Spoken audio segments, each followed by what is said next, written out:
Distance learning. Distance learning is not a new concept. It was with the start of the postal services in the 19th century that first distance learning was started as a means of imparting education. Then in the 20th century, it was aided by the radio and the television. But the unprecedented technological advances of the present day have made it very effective with the use of computer-mediated learning, two-way interactive video, and other technologies. So, distance learning is a concept which refers to the physical separation between the teacher and the learner. There is a physical gap between the two. The media which is used for imparting this education could be the traditional paper-bound media or the electronic media.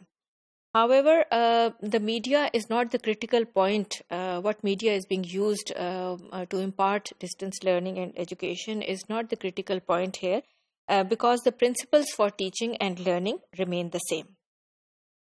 First of all, the most important thing is that the communicative needs of the learners have to be kept in mind while teaching and while designing courses for them. There should be a clear idea about what the target discourse is which needs to be taught. So on one extreme, there can be industrial needs. The course could be an industrial need in character with institutions, training institutions producing many different courses and also providing a good support system, infrastructure of support to the learners. And on the other extreme could be a more personal operation in which the content and the style are decided by the teacher and the learners. So distance education classes can be delivered live or pre-taped to students in their homes, in their offices, or in conventional classrooms. They can be used for continuing education for businesses and so on.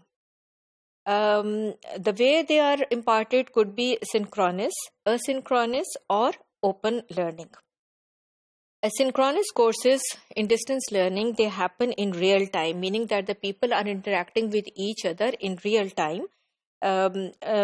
And they can be interacting at once. The example of this is the telephone conversation in which both the interlocutors are present. They have to be present at the same time. And then online chatting is another example of synchronous courses. Asynchronous courses in which communication takes place in stages, meaning that one interlocutor talks but the other need not respond at the same time. They can take some time and respond afterwards. So one communication event is followed by another, but it is separated in time, such as email. Then there are open learning, which is another aspect of distance learning, and it refers to the degree of autonomy which the learner has in terms of deciding about the course, what is to be covered in the course, how it is to be covered, and when. The time frame can also be decided by the learner. So it gives definitely more importance and autonomy to the learners. And these type of courses are easier to incorporate in distance learning.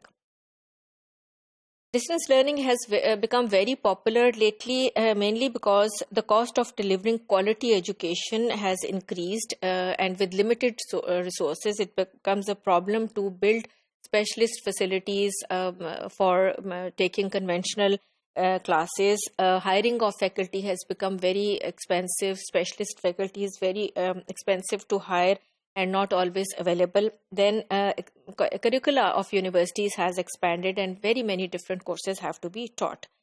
So the growth in the ICT technologies have impacted education in unprecedented ways, so that a variety of courses can now be offered internationally, nationally, regionally, locally, over all other forms of conferencing technology. So growth in distance education offers many opportunities. It offers freedom and autonomy to learners as well as teachers. However, there are also certain challenges with this. If courses are to be delivered, who is to ensure that they are being delivered by specialist teachers? Who is going to monitor the content of the courses and so on. And if students are given freedom and they are expected to be autonomous and self-directed, then would not this lead to low quality of education? So these are the challenges which distance learning also poses. Um, Distance